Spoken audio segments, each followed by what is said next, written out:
Hi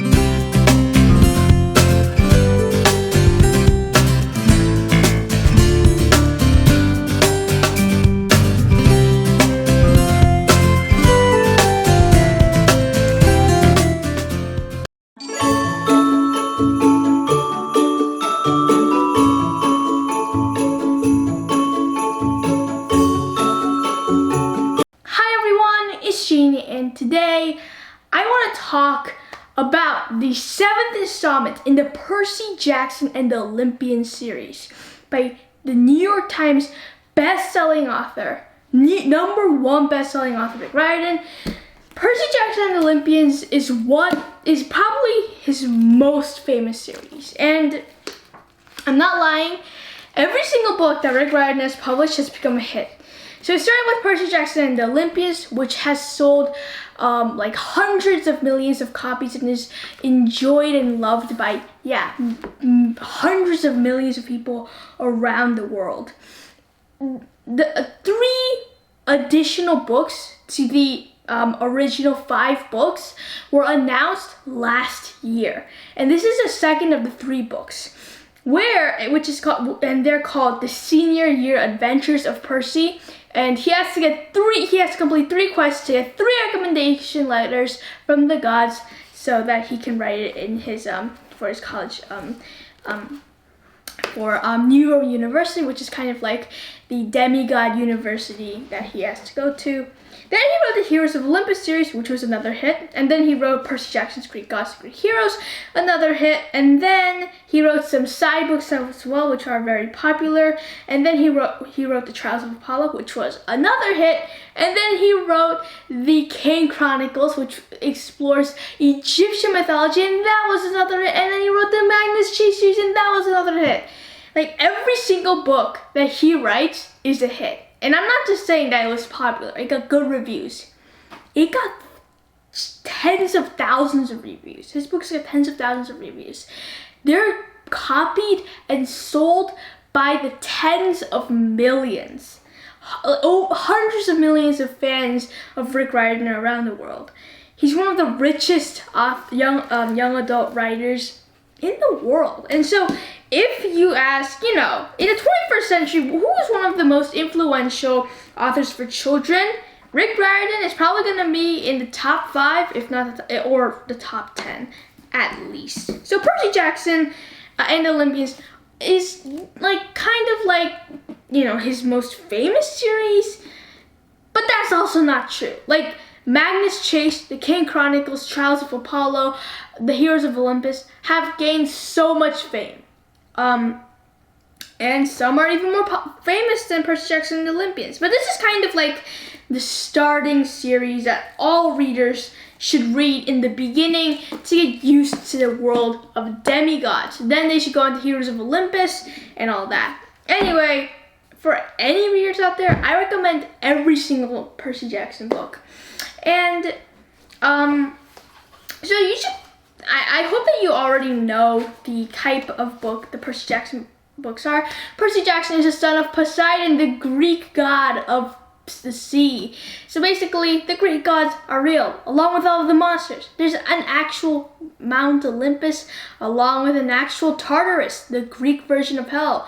Yeah, monsters roam around trying to kill people. There's even the Roman version of Gods and Goddesses, which is very smart for Riordan, which is explored more in the Heroes of Olympus, another amazing series that if you do not read, you are probably missing out on so much. You're missing out on so much. And so many mythologies combined in Rick Riordan's world. So many stories, and his ideas are so original. His books are amazingly written. When I read them, I just think, wow, I understand why he's such a great author. Okay, so I know that there's a reason why all books are famous, but some books, when I read them, I just don't get the feeling of why they are so famous. Some books I just feel the idea isn't that enormously original, or it just doesn't deserve to be famous. But there are other books that I just feel should, like, if other books that I feel if are not famous is a very sad thing. And yeah, so please read the other Percy Jackson books. Preferably, you should be reading the Percy Jackson books, the Trials of Apollo books, actually the Heroes of Olympus books, and then the Trials of Apollo books, and then these 3 books, because that kind of works out. Actually, you can read these 3 books before the Trials of Apollo, but you know, you can do either of them, but I recommend just doing that and then reading this.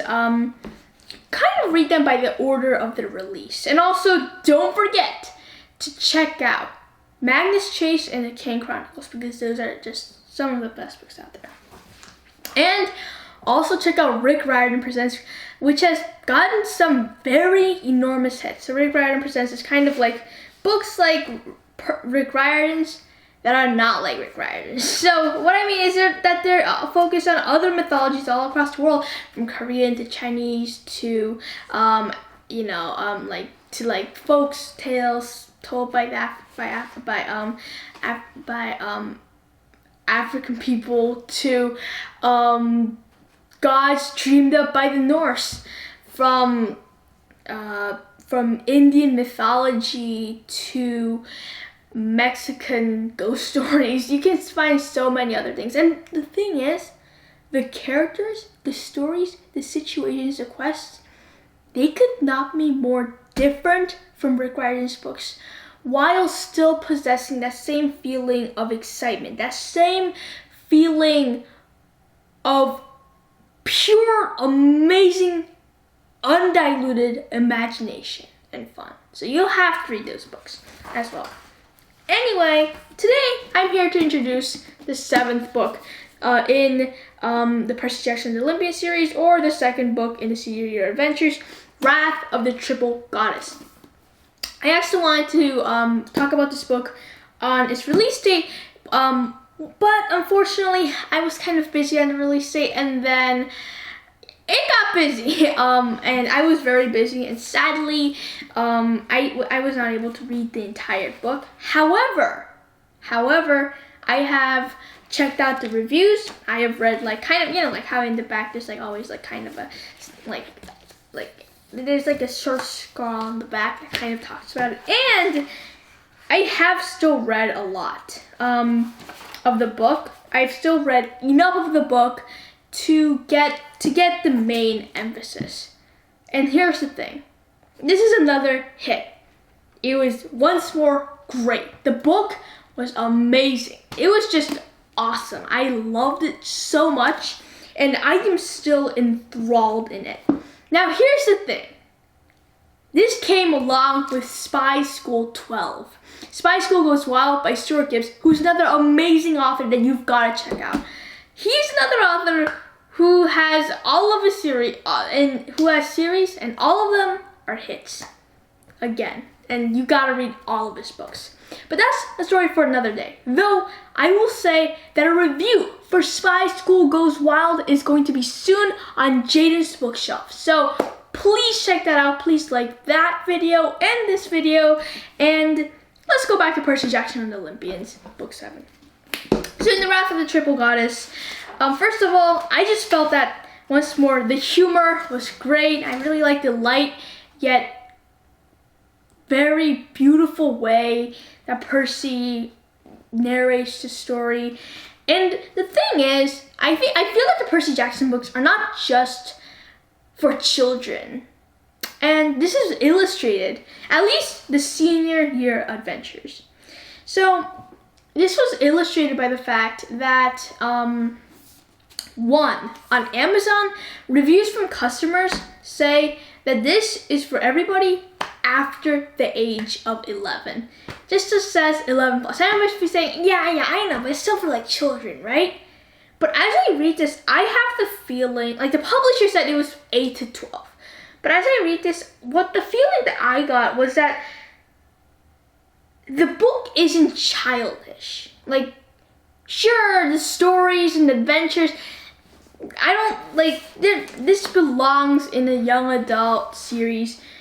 but at the same time, the writing is good. Like, it's not just like the stuff for little kids. It's not like, you know, like how lots of teachers push classics and famous books and books that have won awards. And there's a reason why they push those books.